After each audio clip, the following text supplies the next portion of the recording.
ఏడాది ఐపీఎల్లో Chennai super Kings ఒక పెద్ద కామెడీ టీంలా మారిపోయింది. ఐపీఎల్లో ఎంత తలకు మాసిన టీం అయినా సిఎస్కే మీద అలవోకగా గెలవచ్చు. ధోని ఉన్నంత మాత్రాన ఆ టీం సూపర్ కింగ్స్ అనుకుంటే పొరపాటే. తలా వస్తే తలరాత మారిపోతుంది అనుకున్నారు. అయినా సిఎస్కే అదృష్టం మారలేదు. ధోని క్యాప్టెన్సీలో కూడా అదే ఫలితం వచ్చింది. కోల్కతా చేతిలో చిత్తుగా ఓడిపోయింది. ఈ సీజన్ ఐపీఎల్లో వరుసగా 5వ ఓటమిని మూటగట్టుకుంది. చెపాక్లో రన్స్ చేసే కంటే చెట్లు నాటడానికే చెన్నై బ్యాట్స్మెన్ మస్తు ఇంట్రెస్ట్ చూపించారంటూ సోషల్ మీడియాలో మీమ్స్ వస్తున్నాయంటే సిఎస్కే ఆట ఎంత ఘోరంగా ఉందో అర్థం చేసుకోవచ్చు. 5 ట్రోఫీలు సాధించిన ఒక టీం వరుసగా 5 మ్యాచ్లు ఓడిపోయిందంటే ఎవరైనా నమ్మగలరా? నమ్మాల్సిందే. 683 రోజుల తర్వాత కెప్టెన్గా రీఎంట్రీ ఇచ్చిన ధోని క్యాప్టెన్సీ కూడా చెన్నై సూపర్ కింగ్స్ను ఓటమి నుండి కాపాడలేకపోయింది.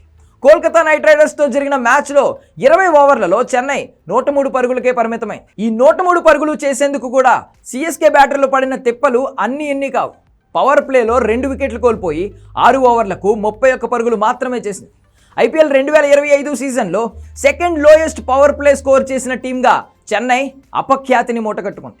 ఐపీఎల్ 2025లో ఇప్పటికీ చెన్నై చేసిన 103 పరుగులే లోయెస్ట్ టోటల్ కావడంతో చెన్నై ఫ్యాన్స్కు రాత్రి కంటి మీద కునికే కరువైంది. బౌలింగ్ పిచ్పై బ్యాటింగ్ చూస్తుంటే అసలు 100 రన్స్ కూడా దాటుతుందా లేదా అని చెన్నై ఫ్యాన్స్ కంగారు పడ్డారు. 63 బంతుల తర్వాత 18వ ఓవర్ 3వ బంతికి బౌండరీ వచ్చిందంటే చెన్నై ఎంత చెత్తగా బ్యాటింగ్ చేసిందో మీరే అర్థం చేసుకోవచ్చు. 11వ ఓవర్ మొదటి బంతికే 2 వికెట్లు మాత్రమే కోల్పోయి 104 పరుగుల టార్గెట్ను కోల్కతా నైట్ రైడర్స్ చేసింది. గాయం కారణంగా చెన్నై క్యాప్టెన్సీ బాధ్యతల నుండి రుతురాజ్ గైక్వాడ్ తప్పుకోవడంతో ధోని కెప్టెన్గా చేశాడు. తలా వచ్చినా కూడా సిఎస్కే తలరాత మారలేదు. ఈ సీజన్లో ఒకే ఒక్క మ్యాచ్ గెలిచి వరుసగా 4గింటిలో ఓడిపోయింది. ధోని క్యాప్టెన్సీలో అయినా పుంజుకోకపోతామా అని ఫ్యాన్స్ ఆశించారు. కానీ చెన్నై టీంను దరిద్రం అదృష్టంలా పట్టింది. ఒక్క బ్యాటర్ కూడా కుదురుకోలేదు. 5 బ్యాటర్లు సింగిల్ డిజిట్కే పరిమితమయ్యారు. 2 డక్అవుట్లు. కేకేఆర్ బౌలింగ్ అద్భుతంగా ఉంది. ఆల్రౌండర్ సునీల్ నారాయణ్ సిఎస్కేను మామూలు దెబ్బ కొట్టలేదు.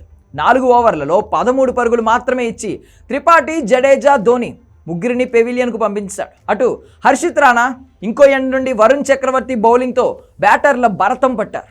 కెప్టెన్గా ధోని రీఎంట్రీతో చెన్నై సూపర్ కింగ్స్ అదర కొడుతుందని, దుమ్ము రేపుతుందని ఉప్పొంగిపోయారు మహీ ఫ్యాన్స్. కానీ 4 బంతులాడి ఎంఎస్సీ చేసింది 1 పరుగు.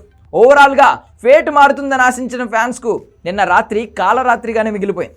సర్లే ఎన్నెన్నో అనుకుంటాం, అన్నీ అవుతాయా ఏంటి అని మర్చిపోదాం అనుకున్న చెన్నై బ్యాటింగ్ పీడకలలా వెంటాడుతోంది.